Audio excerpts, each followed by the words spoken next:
Square group এবং মাছরাঙ্গা গ্রুপের মাছরাঙ্গা টেলিভিশনের সকল কলাকুশলী সবাইকে ধন্যবাদ। মাছরাঙ্গা টেলিভিশন আমি আসলে গত বছর 14 বছর পূর্তি যখন ছিল তখন আমি অঞ্জন ভাইকে জিজ্ঞেস করেছিলাম যে এই নামটা আমার কাছে খুব ফ্যাসিনেটিং, যে how did you choose this name.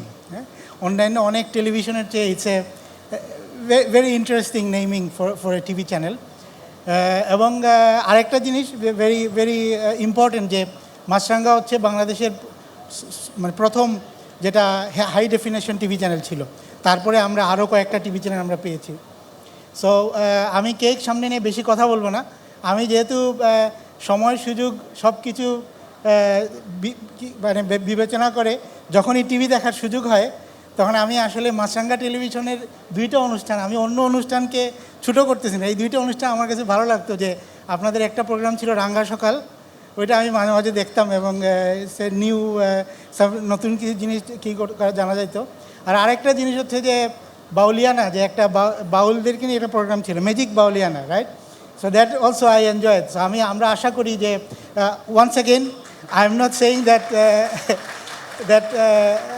that other production are not good. This সময় সুযোগের মানে সদ্ব্যবহার করে আমি যতদূর দেখতে পেরেছি আর কি।